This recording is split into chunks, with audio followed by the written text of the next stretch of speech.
Welcome back to Cinema Scrutiny, episode 26 Mm-hmm. of January 26th. I don't know if you noticed Holy. that, John. I did We're not. lining up. We're lining up today. Uh, it's been a pretty busy week. Last week I think we had a pretty slow news week. Talked about some WandaVision. This week it's racked up. It's all kinds of stuff to talk about. I'm your host Billy, of course, with my co-host John. Yep. John. Glad to be back. Yep. Uh, we're gonna get right into it today because we got too much to talk about. Mm. Um, Also, for our discussion topic later on in the episode, we're going to talk about Outside the Wire, which is on Netflix. It just came out a couple weeks ago. If you haven't seen it, you can pause the episode, go watch it. If you've already seen it, you're waiting for us to talk about it, then we're going to talk about it later. But anyway, let's just get right into it. We got too much to talk about. Mm. Um, so we're going to start with some streaming news. That's our first topic this week. This is pretty interesting. We always talk about every week. Well, we talk about streaming a lot, but we talk a lot about like picking streaming services, what's going to keep people invested, Yeah. and the LA Times has come out with some statistics for us about people, the streaming craze and like who's keeping their services and who's not. Um, so I'll paraphrase this article a bit, but it looks like according to a survey of 1,100 people in October, 46% of respondents canceled at least one streaming service in the last 6 months. And that's a huge increase from the 20% who said in a similar January survey that they'd canceled a service in the previous year.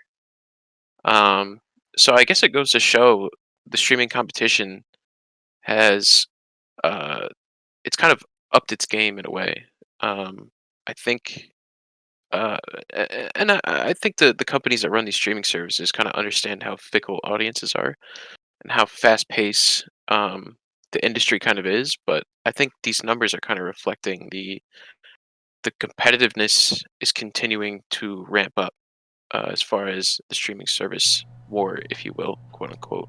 Yeah. No, I totally agree. I think that, especially as compared to TV, where like you buy the package and canceling it has all these consequences and it's like a contract. There's really no like repercussion to canceling a service. Yeah, So it just it becomes much more of a, I guess, problem for Hollywood, problem for streaming services trying to make money. right. But it like I definitely feel it. I think that it's helpful for us, obviously, because no one has to spend money to continuously watch things. You can do like more of an a la carte, like buy the stuff you need. Yeah. So I guess for you, have you quote like are you part of this statistic? Have you canceled a streaming service within the last 6 months? Honestly, I don't think I have, but I'm on the verge of canceling Hulu. Um, Okay. as much as I do enjoy Hulu, they do have some nice exclusives. I don't know if it's worth like I don't know if it's keeping up with the Disney Plus, HBO Max, Netflix run that they're having, and the exclusivity, I guess, that you kind of feel when you have those kind of services.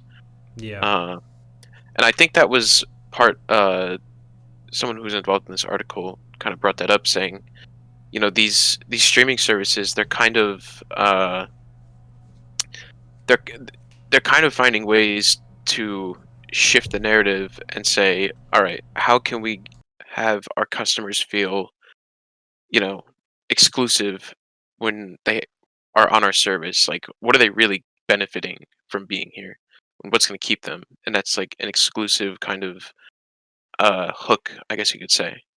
And I kind of agree with that because I think, I mean, obviously, like, I guess the biggest example, like recently, is like HBO Max and their slate for the year. And Disney Plus is kind of the same way. All the exclusive stuff that they have. It And Netflix too. I mean, Netflix is like their own movie house right now. I mean, HBO kind of, they're kind of under Warner, while Disney, of course, is Disney, but Netflix is becoming its own titan in itself. So Yeah. 100%. I think that exclusive kind of banner is definitely going to be a swing for a lot of these services, and it could make or break things. Because Mm-hmm. Hulu I mean, they're owned by Disney, and I guess that they're going to be the home of the more mature content, quote unquote. Uh, but is that going to keep people? I don't know. Yeah, it's really surprising that they haven't folded it in. I know we've talked about it on the show, whether or not, they can be separate things. Like you said, there's like the more adult side is Hulu. Hmm. There's like obviously brand name recognition, but Hulu is actually only available in the US. Right. So like it really does beg the question, why don't you like slowly start to transfer all of this content over? And Hmm. it probably has something to do with some backroom stuff like, oh, we have whatever show is signed on to Hulu for this long, but it's not signed on to Disney Plus, and like we won't let you just put it on another service. Like they would Right. have to renegotiate all those contracts. I agree with you though. I mean, I also have Hulu, and I think it's probably the weakest streaming service I have. But for Yeah. me, if you had if you had a college account for Spotify, they would give you free Hulu, and then when it evolves into like a normal account, it'll still give you Spotify and Hulu for the normal Spotify rate. So Mhm. that is literally like the only reason keeping me onto it, because it's the cheapest. Like it's the cheapest version of Spotify I can own. Yeah. That's also what I have Yeah, as well. so there's almost like no, like I tried looking at it, like maybe if like I set up like a group account with the people I'm living with, then it would cost less, but it costs the exact same amount. And I was just like, I mean, I Mhm. guess I'll just keep this. Yeah. I do the same thing with CBS All Access though. I just watched the latest Star Trek season for Discovery, and Mhm. when I go back this time, it'll be for Lower Decks as well. But I do that and then I get out. And HBO honestly still has. I'm still very up in the air about it Mhm. because there's a lot of great content, but I'm not watching it. Like I'm just not actively watching it. And when it costs like 15 a month, is I don't want to say As it's compared to compared like to 7. yeah, like for Disney Plus, don't even think about it. Like Yeah. Seven's, Um, but I'm also I know I am getting my money's worth there watching WandaVision. Right. So yeah, I don't know. Like I'm still we'll see. HBO Max is like it's starting to offer some other stuff that I can watch quickly, I guess. Um, because what's it called? We're gonna talk about it later, but King Kong versus Godzilla, Yep. and I just got an advertisement. Like I got a push notification from HBO for something that was coming out. Tom and Jerry. Oh, the Tom and Jerry movie. Yeah, Yeah. and Yeah. like I mean, would I have gone to theaters to see that? Probably not. But like, will I watch it on HBO Max? 100%. Sure. Why So not? like that Can't probably fault. could keep me in whatever month that's coming out. Yeah. But yeah, I mean, it's about being good with your money. Like if you're really not using it, it's so much easier than cable. No one's gonna harass you for quitting.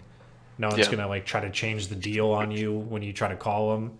Like you literally Update just your HBO Max box, your at-home cable box for HBO or yeah, Netflix or it's whatever. You like don't have to fuck worry about that. that. I'll just cancel my subscription. I don't have to worry about it. Yeah, It's it's an great. interesting time we're living in, for sure. Hmm. And these stats are going to keep rolling in as time goes on. Yeah. And the game will change, and you'll have to stay here to stay in touch. Hmm. Um, but speaking of changing it with the times, I guess Hmm. um, I'm transitioning. Uh, we're going to talk about AMC is adapting to the times, and I'm really happy about this story because we were really nervous about AMC and theaters kind of recovering from the pandemic and whatnot. And they came out this week saying they raised about $1 billion for their relief fund that it's going to get them through this dark period that they quoted, which it is. It is a dark Hmm. period, but this is great news for AMC. This is exactly what they needed, a nice bailout, Yeah. um, and I hopefully this will save them in the long run. Yeah, I mean, there's actually a couple of really big moves I think that are coming out of this. So for me, at least, looking in, one, this is almost $1 billion to help survive the winter. Yep. That's fantastic, especially whether or not we're actually going to be, when most of the population is going to be vaccinated and ready to return to theaters. Hmm. We're it's like looking like sometime in the summer. So if they can weather it out at least until I don't know, January, February, March, April, like May, and then maybe Right. start, and then you start giving out like, first responder discounts, or like you start showing movies that honestly would appeal to like more elderly people, like classic movies. Yep. and then like you roll out hard like that. I think that's probably the way forward. I think it's exciting that they have enough money, it sounds like, to buffer out what's going on. Yep. I do think though that they actually have a secret, like a miracle ace in the hole, which we were talking about a little bit off stream. But so for those of you that don't know, we're going to turn to finance for a second. Oh yeah. And so the stock market, GameStop has been blowing up, Booming. absolutely blowing up. It's up 500% this week, or in the last 5 days rather. Yes. And it's just going crazy. Like it looks like it might genuinely hit 1,000 or like It 500. Like it's beyond crazy. it is an absolute zoo on the Yeah, stock market this week, especially when it comes to GameStop, BlackBerry, yeah. AMC. So the reason I bring it up is because GameStop, without getting too much into the financial like nonsense as to why GameStop is going up, GameStop was all of the shares of GameStop had been shorted, or I believe over 100% of the shares have been shorted. And basically, this has created a short squeeze that boosts the price of the stock, Yeah. and people buying it, and then it's complicated, but yeah, that's the gist. But people have been looking around the stock market now for the next short squeeze, the next GameStop, and short sellers have also been heavily shorting AMC. I believe it is also like near 100% shorted because obviously a movie theater with $500 million in debt is Yeah. already it's just a terrible idea, right? Like we're in the pandemic, movie theaters they've been slightly on the decline. So I think seeing this, a lot of people are starting to buy back into AMC, and it was up. How much was it up today after hours, Billy? I'm not sure of the percentage off the top of my head, but it went up like a whole $2. Okay, I which it bought in is. before after hours myself. Yeah, it was Um, for. After I hours, agree. it is up 41%, Thank you. almost 42%. Okay. Big gains, big gains. So it's swinging hard, and I think that for me at least, my thought is that if they can get this to swing up high enough, they can either a offer another stock offering, so like introduce more shares at that price, and it'll dilute the market, but it'll also get them a lot of extra income that they can use to help like reinvent themselves, I guess, for the like 2021 forward. Yeah. Or, and this is less possible, but like still theoretically possible, if I was one of the heads of this company, right? Like you probably own 20% of the company in stock, like some Yeah. stupid amount in stock options. Like this is the time that you take that money and you just you put it into the company so that you can still keep your job. You know what I mean? Yeah, Like if for they sure. actually believe in the company, like this is a great opportunity for the wealth to gather around AMC and they can actually use it. Like that almost came out of nowhere, really, right? Like it's this like miracle GameStop money turning around and building back up the movie Right. theater. So I guess that's my weird 2 cents on it. GameStop might just save movies. It's kind of crazy. I Yeah. mean, I think AMC is going to come out of it the most well off, especially with this deal. And like you said, with like the stock market kind of booming at the way it is right now and the direction it seems to be heading. Um, you know, this is also not financial advice, of course. Yeah, that's We true. are just average traders. I didn't Um, say anything. I didn't say invest in anything. yes, this is not financial advice for anyone. Uh, but it's looking promising to say the least. Which is really exciting. It's good news for AMC. Um, and I hope that they bounce back well and everything works out. Um, but speaking of, I guess, upcoming movies, we're gonna get into some trailers that came out this week. And the first one we're gonna talk about is Raya the Last Dragon. I think this came out this morning, Yeah, I believe so. um, Yeah. which was really exciting. I was excited for this a couple months ago when we first talked about it. Um, Animation looks fantastic. hmm Um, but watched it this morning, sent it to John. We added it to the list here. What were your initial thoughts, John, on this trailer? So I think for me, one of the things that stood out about the first like short teaser and what we had read about it was that it seemed way more like serious and like adult, like almost like an action oriented thing.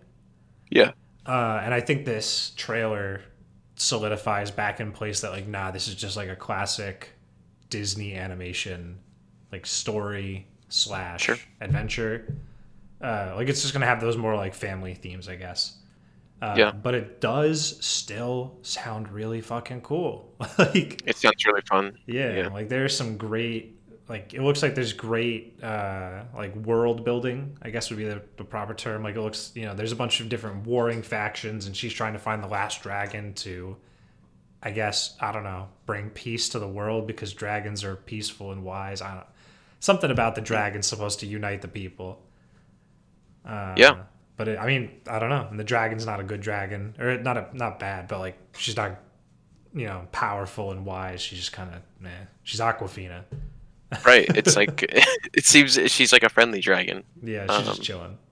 Very Disney-esque, but Mm-hmm. I don't know. I definitely see the correlation to Moana. Mm-hmm. Obviously, it's the same studio, but the animation looks fantastic. The action that they showed, I was like really impressed with. I really liked all the motion Yeah, everything looks uh, fantastic. of all the characters. I was like, wow, this looks freaking great. Uh, Mm-hmm. um, so I'm really excited about it. Um, I didn't like. I only watched it once, like early on this morning, but I'm excited overall. Yeah, I'm interested to see them turning away from making musicals. I mean, this could still surprise us Mm, in an annoying way and be a musical, sure. but the last, I guess, three, I'm trying to think of like the last couple Disney animation things, but it was pretty much Frozen 1, 2, and Moana. And like those Right. were all pretty hardcore musicals. And if this is just more of like an action oriented epic, you know what I Yeah. mean? Like fantasy epic. I don't know. It's got good like Dungeons and Dragons like fantasy adventure vibes to it. Yeah, And definitely. yeah, I like all the sets, and I didn't get any musical vibes either. There wasn't really any like singing along or things. I didn't even think about that, but yeah. it's a good point. I would like to see something different too. So, Hmm. um, but yeah, that was exciting to see this morning. But also this week we got the first trailer for Godzilla versus Kong. This is going to be an HBO Max exclusive. We know about the whole Lionsgate debacle. Warner Brothers cut the check, the big check, Hmm. to satisfy them. And honestly, before watching this trailer, I'm gonna be honest, I wasn't really excited for this movie. Yep. I was like, who really asked for this like monster movie? Like, it's cool, but like I don't really care. I didn't really watch the Godzilla movies or the Kong Skull Island movie. But I watched this trailer and I was like, all right, I'm in. I'm cool. Yeah. I'm cool with this. Let's go. Like, it looks fun. It looks like a really fun action movie. Yeah. Honestly. It makes me think that I might have missed out on those movies. Like Kong Skull Island is like Tom Hiddleston and Brie Larson, right? Yeah. Like Yeah. that sounds good. And like the last Godzilla movie, World of Monsters or Lord of the Monsters or whatever it was. Yeah. Millie Bobby Brown was in that, and somebody else that was also really like high She's in this caliber. too, I think. Yeah, she is in this. She's in the trailer, Yeah. but it's like wow, like there's some good actors in here and like some good CGI, and like they're bringing these like two movies together. Do I think it's gonna Yeah. matter at all? No, I probably don't need to see those other movies. But yeah, I don't know. This looks like I agree. Like this trailer makes me interested. Would I have gone to see it in theaters? I really don't know. But that's not important anymore, is it?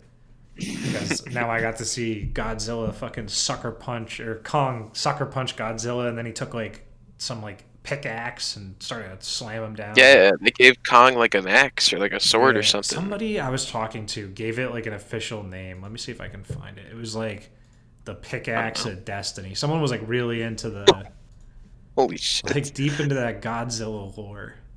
I heard that there's like lore behind this movie about like, well, they said in the trailer that they're like, it's like an ancient battle, and they're Yeah, like the that last like two surviving like creatures of like apparently the wars. dinosaurs and Shit. giant monkeys been fighting forever. I guess so. And I heard that there's some kind of lore about like the center of the earth. There's like another world at the center of the earth, and like Kong and Godzilla are involved in all that. Like, holy shit, this is crazy. Like, Yeah. I didn't think that the lore would go this deep on such a basic, monster movie clash. But Yeah. I don't know. I'm excited. I think if theaters were open right now and if it was like normal times, I definitely would be more inclined to go. uh, especially with like a group of friends. Mhm. This is definitely like a Friday night kind of. Let's go watch Big Monkey Punch Dinosaur. Yeah, no, I you feel know, that. I don't know. It looks fun. I'm excited. Yeah, it does look fun. Honestly, you're making me miss some like good movie theater popcorn. I gotta. Yeah, right. Mm, Like this is that movie. This is that movie. It's just like let's get into it. I don't even care how bad it is. Let's go. yeah. Like so, very cool. Very Hmm. cool stuff. Um, Hopping along, we have more HBO Max stuff. HBO Max series coming. Okay, so this is interesting. Um, this was reported this week. Kind of came out of nowhere, but there is a Harry Potter series in development, live action at HBO Max. Um, and I guess like it was just like a report that it's happening.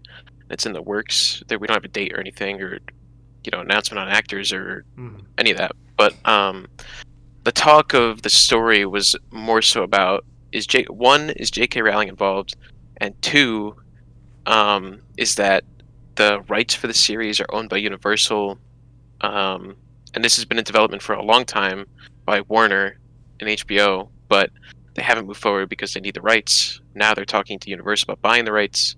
So there's a whole like business deal going on behind the scenes right now with it all. But Hmm. um, I'm interested in the show. Of course, you and I both like the first Fantastic Beasts movie. Yeah. Um, J.K. Rowling, of course, was involved in that. The second movie, not so good. No, but Uh, the 8 Harry Potter movies were good. yeah, I mean they were all good, and J.K. Rowling oversaw that. Um, I obviously, I guess the big question is how much is J.K. Rowling involved in this series, and if she does have a heavy involvement, does that pique our interest or tank the show? You know, So, if I remember correctly, she has that's what I'm looking for, like creative control over Harry Potter. right? Period.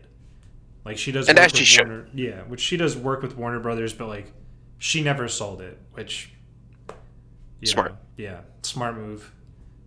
Uh, so she probably does just like she does with the video game. But talking like they're listening to people talk about the video game, which had recently, it's like a Harry Potter themed video game for those of you who don't know, like big, expansive, adding to the lore, etc. Yeah, From what I understand, she really didn't have that much say over it. yeah. Like she might have just shown up and like talked to the designers about it, and then just kind of said that's fine. Like I don't think she changed anything. Mhm. So she could be very hands off. She just has to like she does have the final check over what happens. Right. But She's probably letting people have their creative input, and then she'll just give the yeah, like you said, the final check. yeah, I think also I really don't know how much control because like obviously her maintaining control is what has allowed her to still be a part of it because obviously after the transgender comments, you know, Right. she's really not publicly or really in any reasonable circle appreciated as a person. And it's just Fair. it's one of those things where Warner Brothers, if they had control, they would have taken it.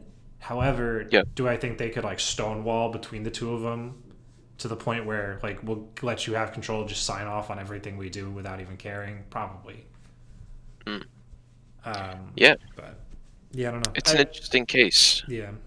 It's hard to say whether she should or shouldn't be. Obviously, like her public comments aside, I think she deserves to be involved in her property. Of course.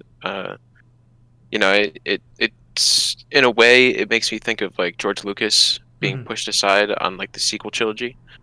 Obviously, different situation. He sold it, so he doesn't really.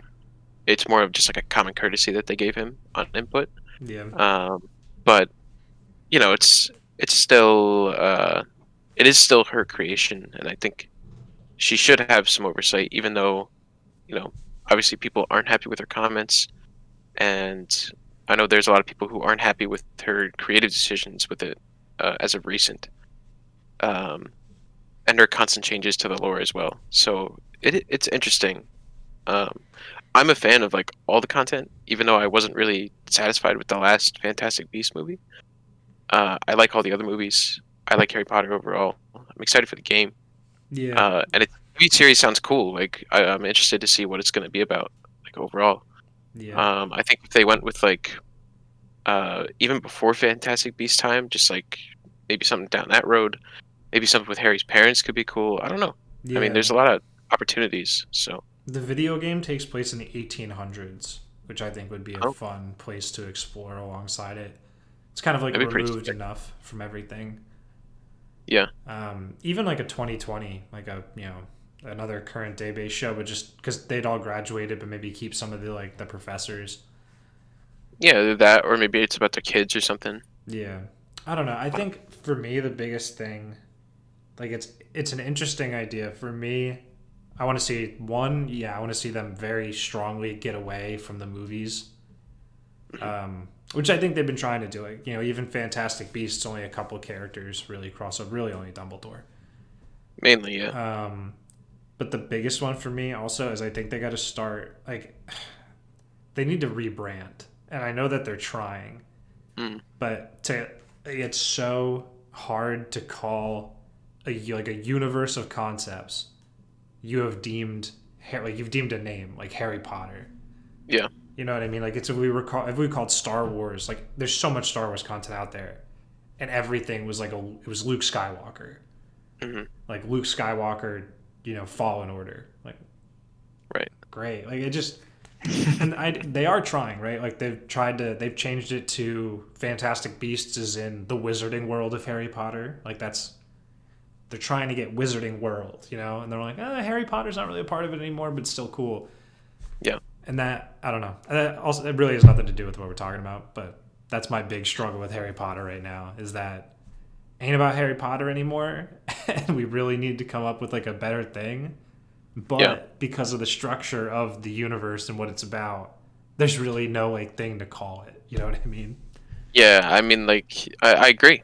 I agree. It is like a rebranding type of situation because the Harry story has been played out, and it's great. Yeah. There's it shouldn't be rebooted. I don't even think that's into discussion right now. But I wonder what the I Harry agree. Potter game is even called. Is it called Harry Potter game?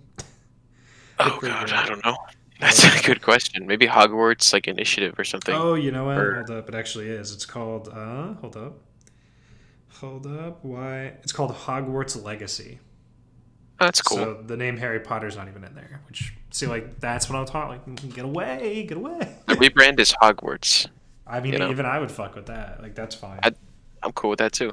Yeah. Um, anyway, I mean, it should be interesting. I'm interested to see some more Hogwarts content.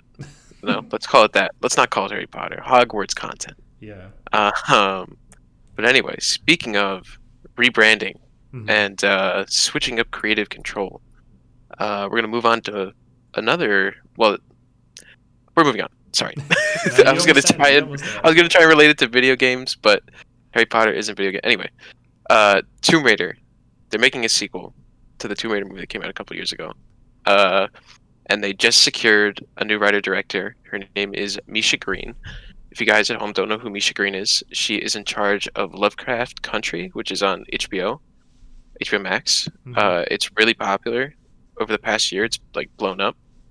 Yeah. Um, That HBO Max was the segue right there. That's what you missed. there it is. You're right. Yeah. Um, but she also has she has a lot of writing credits. And I wanted to bring these up because I think these are pretty big shows. But she has writing credits on Sons of Anarchy, and Spartacus, which are both pretty big shows. And I believe Spartacus was on HBO, but I'm not positive. But regardless, she's got good writing credits. She has a directing credits from Lovecraft Country. This Tomb Raider movie is going to be her first feature length direction and writing, I think. Mm-hmm.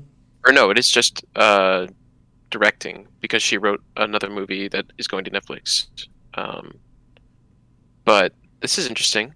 I think this is definitely a turn for the best for this Tomb Raider property because I can't even believe that there's a sequel um, Yeah. from the first movie because I feel like the first movie was just like it felt like a copy and paste from the newer video games that have come out. Yeah, Uh, it didn't really do so well if I remember correctly. It had a good cast. Alyssa Vikander was Tomb Raider, was Laura Croft. yeah. But also the dude Daniel Wu from Into the Badlands, the main Yes. actor, he was in it. So Oh, like, okay. I'm like, if he's in it, I'm surprised we didn't. I mean, we didn't watch it at the time because Into the Badlands wasn't really like a thing yet. Sure.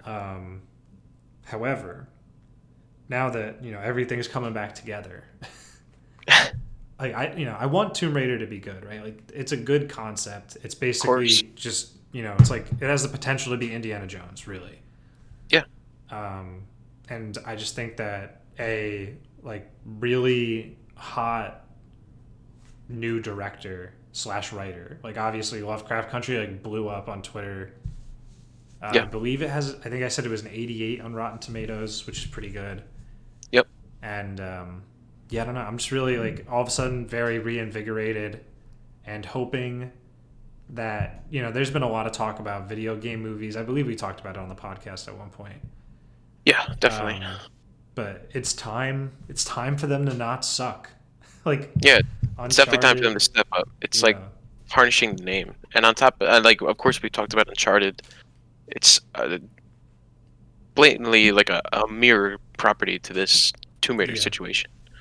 The only difference is Tomb Raider is kind of fallen already, and it's still being picked up, which is it's good. They're giving it a second chance. I'm curious now to actually look up how much the first one made and how well it did. Hmm.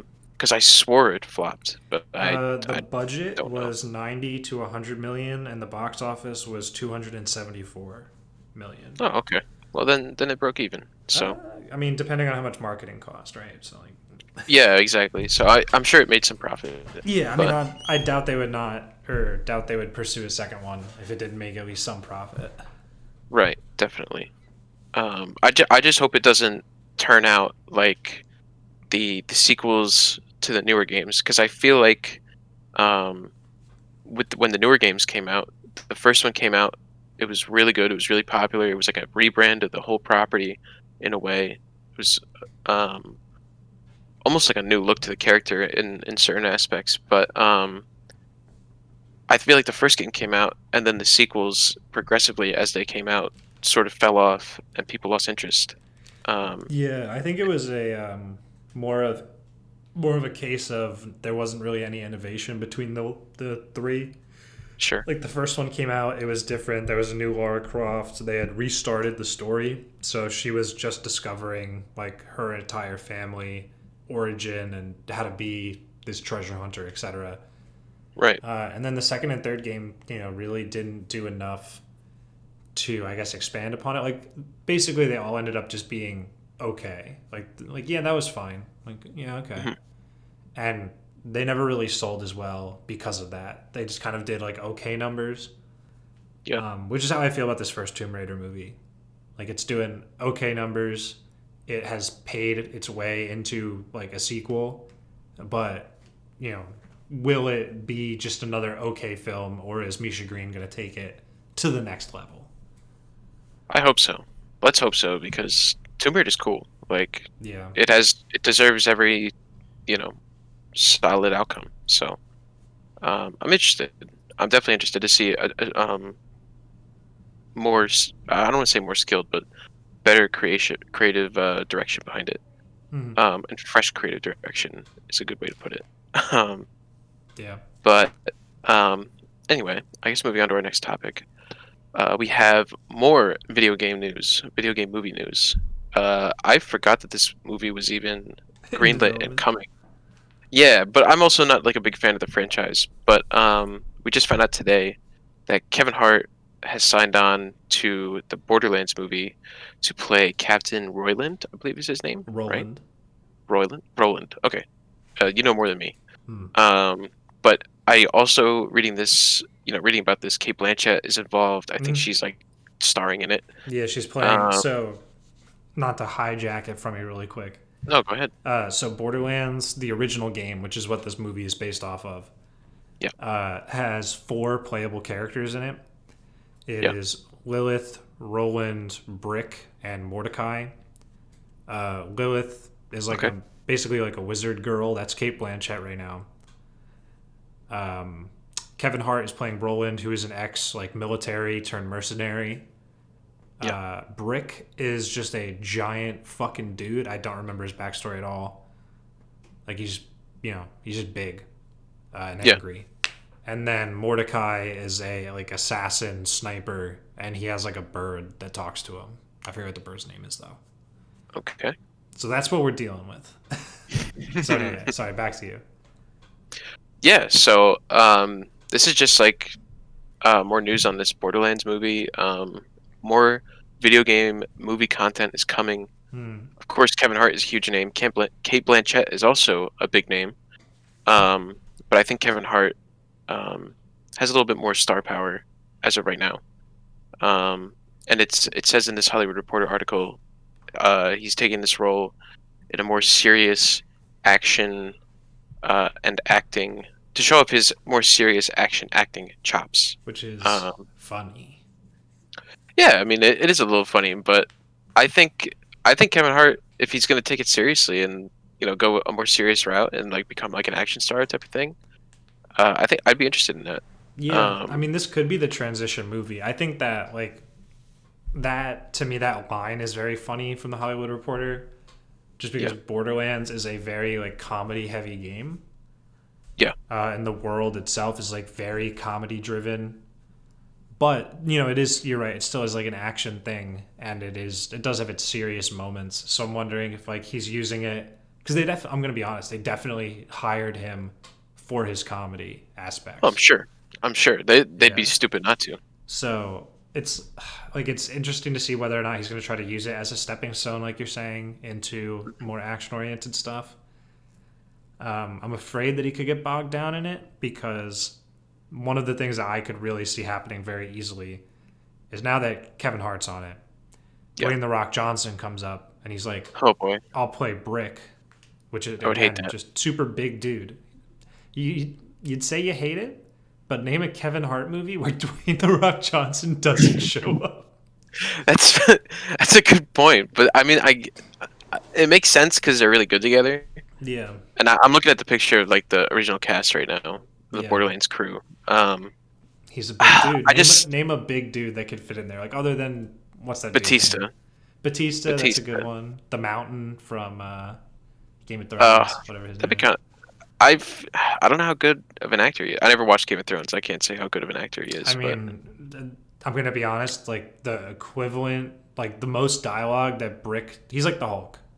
Like Brick just says small, like Russian one-liners, Chris and Hemsworth.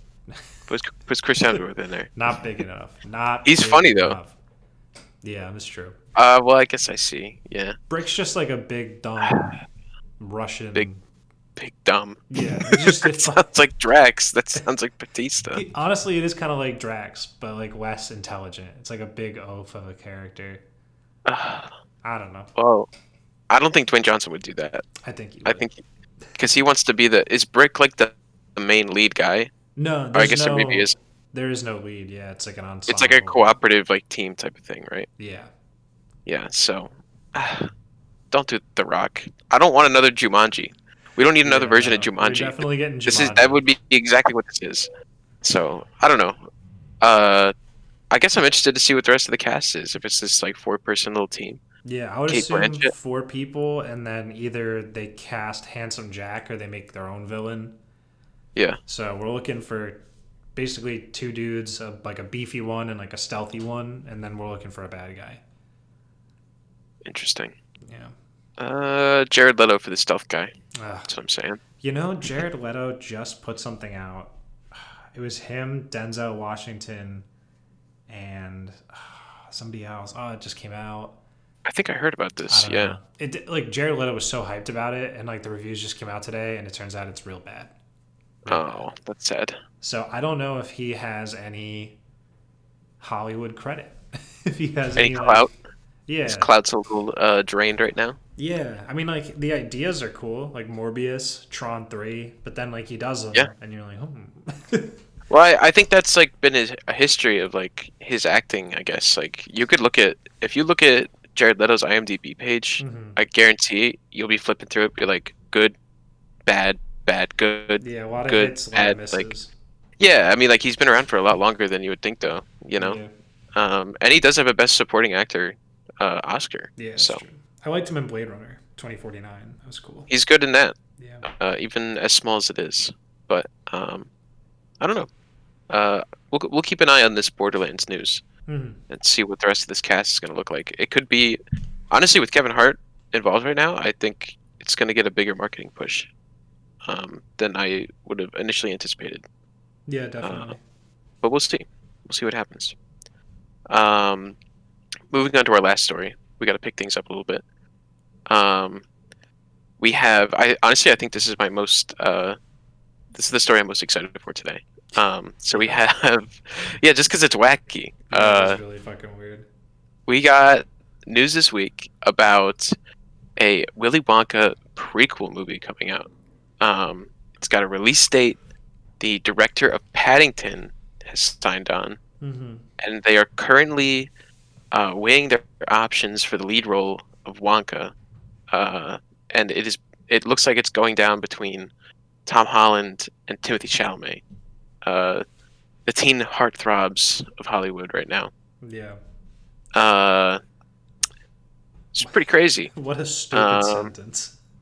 I mean, I kind of understand why they would go for that. I mean, if they're going for a young male lead, like they're the Hmm. two most poppin' right now, I would say. Like, if you're going for a young adult kind of Willy Wonka Yeah. before the Chocolate Factory, that's what they're saying this is. I don't know. I like this story because I like the original Willy Wonka, of course. Hmm. Um, it's a classic, uh, despite what people want to say about it. But I think part of like the history of the movie is heightened in a way by the Johnny Depp movie that came out because that was such a interesting addition, Yeah, it's just a if you want to call wild it. ass take. Dude, that's so funny because it was so long ago that like I'm looking at the picture of Johnny Depp as Willy Wonka. Yeah, I don't even believe it's Johnny Depp for a fucking second. it doesn't look like him at all, right? It's even when I think about the character like in the movie, like I'm reliving the scene in my head right now. None of Yeah, that is Johnny Depp. yeah. It was Like it was a very different direction for sure. transformative performance from Johnny Depp. Johnny Depp had like a Oh very like fuck. feminine performance in that movie. It was different. It It was was just, very different. yeah, he's a great fucking actor. Jesus Christ. Yeah, he is. Oh, And there's a lot of people who really enjoy that movie too. I I mean, like, mean, Willy Wonka and the Chocolate Factory, which I think is the name of the Johnny Depp one, is yeah, fantastic. I mean, I liked it Gr- at the time when it came out, Great but looking movie. back at it, I'm like, oh my god, like Nah, I've this seen is it. crazy. I definitely watched it within the last year, and it still holds up. Really, it's 100%. a Tim Burton movie, isn't it? Feels like a Tim Burton movie. I think so. It sounds like something Tim Burton would do, especially Johnny Depp as Willy Wonka. That Yeah. sounds like right up his alley. Yeah, but like, And it was really dark. where's Helena Bottom Carter? She's the mom, I Holy, think. I fucking. Oh, she is the mom! Yes, sir. Alright, hold up. Hold the fuck up. Charlie. So I botched it. Willy Wonka and the Chocolate Factory is the 1970s one. Charlie and the Chocolate Factory is the 2005 one. Is it? I Yes. thought it was the other way around. So did All right, I. well. It is Tim Burton. Holy, Freddie Highmore is Charlie Bucket? Oh yeah. That's the dude from The Good Doctor. Oh, look at him, still getting fucking jobs. Look at him. It's so inspirational. Yeah, Helena Bonham Carter is in there. How do you feel about Damn. Timothy Chalamet or Tom Holland replacing such an iconic role as Johnny Depp? And Gross. pardon I'm slipping right now. Gene Wilder, Yeah, Gene Gene Hackman. Wilder. Okay, yes. We have an iconic role here, and We we're giving it to definitely do. old Timmy or young Tom. Honestly, get Tom Holland the fuck out of my face. There is no way. This is a Timothy Chalamet role, 110%. I agree. And honestly, I'm looking at the two. I'm looking at Johnny Depp Hmm. and Gene Wilder next to each Yeah. other, and I'm seeing Timothy Chalamet. Yeah. Timmy Chalamet looks exactly like what I would picture Johnny Depp looking like today, like Hmm. in the role. You know what I mean? Yeah. Like if you wanted a younger version of Johnny Depp, Timmy, he's in there. Throw him Yeah. in. I think he's He got could do like it. the weird acting chops. Also, I genuinely do believe that with the Paddington director, Paul King, Yeah. would genuine, and this is gonna sound real fucking stupid. We're talking about an Oscar movie. Yes. Yeah. We're talking about 100% on Rotten Tomatoes, Willy Wonka Twice. I think prequel. twice. Isn't Yeah, there like both Paddington movies are like 100%? yeah, both Paddingtons are 100%. That's nuts. That's insane. Yeah, I think Paddington 2 is actually the Movie best ever. reviewed movie ever on Rotten Tomatoes. That's crazy. Yeah, let me make sure that that dude did the sequel as I mean, well. it's in good hands, He did. and like Yeah. I guarantee that if well, either one of these guys would bring in box office. But I think Timothy Chalamet. We'll see what happens with Dune, but I think he might eclipse Tom Holland soon enough. Yeah, You I mean, mark my words. Mark my words with that kid. I He's really got like something. outside of Spider-Man, right? Like, I really do think that Timothy Chalamet has like the bigger repertoire slash More um, skill. yeah, skill. I I can don't see know. that. I mean, like, we're starting to see Timothy Chalamet like move out into, or sorry, Tom Holland move out into like better roles where he would get the Yeah. shining light, if that makes sense. Yeah, that Apple TV movie coming out. Makes me want to have Apple, but then I think about it. I'm like, nah, I don't. I don't want Apple TV. Yeah. But that Cherry movie looks good. Like with him being like war, a war vet, PTSD, like bank Hmm. robber type thing. Pretty Yeah. crazy. Um, I don't know. This should be interesting. I mean, like, yeah, dude. The more I look at these actors, I'm like, Timothy Chalamet, take it, Hmm. Yeah, it's gonna be put him sick. on. I don't know. Any other thoughts on this Wonka story? No, I mean it's 2 years away, 2023. It is to the point where, especially if we're talking about Dune for a second. There are rumors that given the current state of Dune, and if it hits HBO Max, it might not get enough like running space to actually jump into those sequels. Mm, Um, that's a good point. so this might be the next thing for Timothy Chalamet. Well, that's a dark take, John. And honestly, I really, I really hope that doesn't happen. Even Yeah, though no, I I would like agree. him to be in Willy Wonka, I want those Dune sequels. Even though Oh, I haven't seen Dune yet, all those I Dune want it. sequels. Yeah, but let's hope for the best. Let's hope he gets both. Hmm. Uh, um, but I guess that wraps up our news for the week. Um, we're gonna move on to our discussion topic of Outside the Wire. We're gonna talk about that movie. Um, pretty basic action movie on the surface level. Hmm. Anthony Mackie starring. The supporting actor, I cannot think of his name right now. I will look it up as I'll look it up right now. But give me your initial thoughts, John. What do you think of Outside the Wire? You saw it Sure. before me. Yeah, so I saw it. I think the day it came out, so like 2 weeks ago, and it's pretty good. It's got some good actors. Obviously, the guy Damson Idris, I think is his name.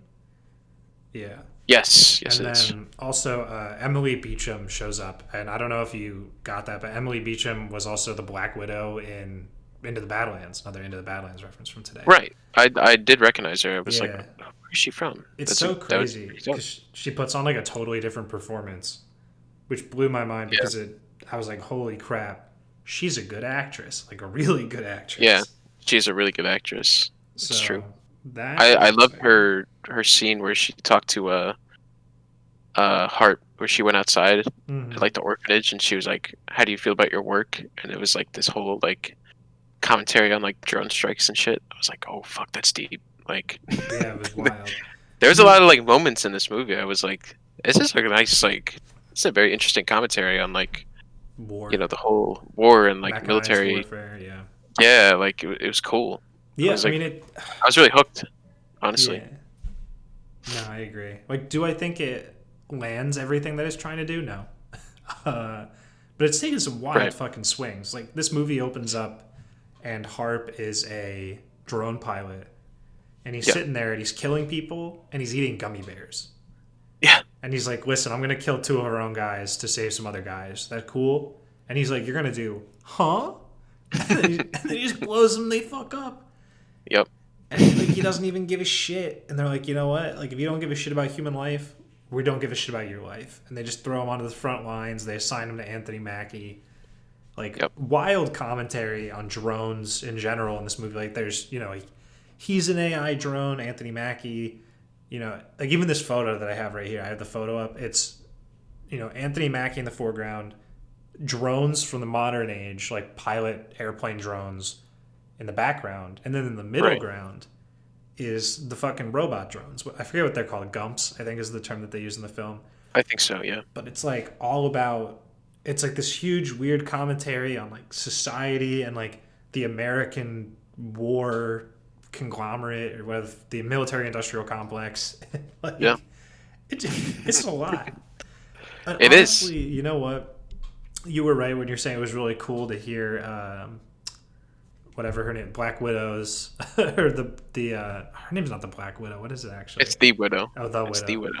Yeah, like hearing her commentary on like American drone strikes from like that foreign perspective, which we've seen, either hear it in the news or you've seen it in other media, Yeah. like WandaVision, like Age of Ultron. They very briefly gloss over Tony Stark's Reign of Terror. Um, it's super interesting, and like even the twist, like the twist of Anthony Mackie being like, "Yeah, I'm just gonna nuke the entire continental U.S. because U.S. needs to fucking stop." Right. I was like, Yeah, and holy fuck. it turns the tables on Harp and like his whole situation in the beginning. It's like it shows his journey, but it Yeah. also like cuts down Anthony Mackie's character to like being this machine. Yeah. You know Like he what? has emotion, but he doesn't, and it's very interesting. Yeah. Very like I thought it was way more thought provoking than a lot of people like are making it out to be. Yeah, people aren't Um, reviewing this movie super well. yeah, it's got like a 37 on Rotten Tomatoes right now. Um, but the audience score is like a 65, and that's honestly where I'd put it. Yeah. Like not even like before even looking at the score, I was like, that was like a solid like six, Yeah. maybe a 7. Like I was really like the whole movie. I was like, damn, this is like. I literally before I started the movie, I was like, all right, this is gonna be real basic and average. And I Hmm. was like, by the end, I was like, the third act moved pretty quick for me, Yeah. but overall, like, I was happy with that. Like that was awesome, and the action was fantastic. Like Yeah, I agree. that whole sequence with Anthony Mackie where he fought In or the he found like bank. Kevlov and like he threw the Oh, I flag and got you. shit. Yeah. That was crazy. That was awesome. Yeah, I agree. So I don't know. Like I think this is also you said you got like bef- before I watched it. I didn't know how I knew Anthony Mackie was like an AI type of character, but Hmm. I didn't know that there was going to be like Chappie style robots, like military robots. Oh, yeah, yeah. I thought Big they were a chappy cool bots. addition as well to like the action set pieces, and like I thought they were really cool to be involved like in all that too. So Yeah. This movie, and like I'm starting to realize it talking to you about it, it's very much like it adds this layer of he is a robot, right? Like a harp. Like he yeah, views himself as this cold killing machine.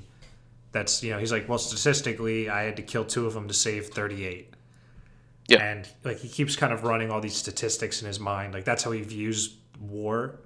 hmm, And then when he gets on the ground and he's dealing with the Gumps, and like the Gumps at the bank are what start the fight. Like they like accidentally they fire because like they're robots and they yeah, don't understand that like avoiding the conflict is the proper thing to do. yeah, Like they just fight, and like all of a sudden he realizes what like what the Gumps are doing to him in the bank moment is what he had done to other people.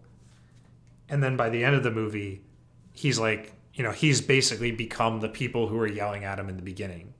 He's like, yeah, you can't just be so cold and logical about this. Like, you can't just bomb the U.S. and kill 20 million people so you can save 30 million or whatever. Like, yeah. it's just not right. And yeah, he takes the hero's journey.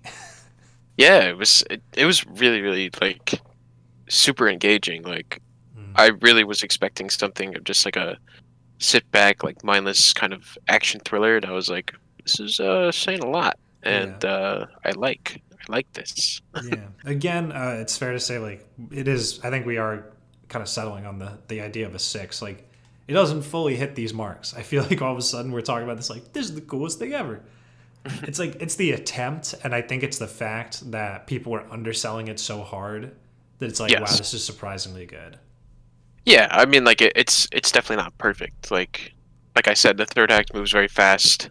Um, i in a lot of ways, I would say Anthony Mackie's character turn is pretty sudden, Yeah, it's very and strange. you go with it because like the pace is just like hitting, and you're following the pace. I don't, but you know, it's definitely not perfect. Um, but it also has like did you catch the little like line about he shot like that sniper in that like uh they were delivering vaccines or something, Yeah. and he shot the sniper and he's like, I could do this all day. I was like, Captain America. Yeah. Like that took me out of the whole scene. I was That's like, funny. two on the nose, guys. But I don't know. Yeah, it's pretty funny. All right. Well, I think that that probably sums us up for that one. Yeah, I don't know. I guess let us know your opinions down in the comments, guys. Whether or not you actually like the movie. Maybe Billy and I are looking too much into it. Maybe we, maybe we're drawing lines where none exist, and the movie was actually just garbage and had no meaning. Maybe, Yeah, maybe. it's possible. So, Well, that pretty much concludes this episode 26 of mhm. Cinema Scrutiny. Next week, we'll be back again, of course, covering all the news that happens. Hopefully, it is as loaded as this week. I liked all the news that came out this week. Yeah, I agree.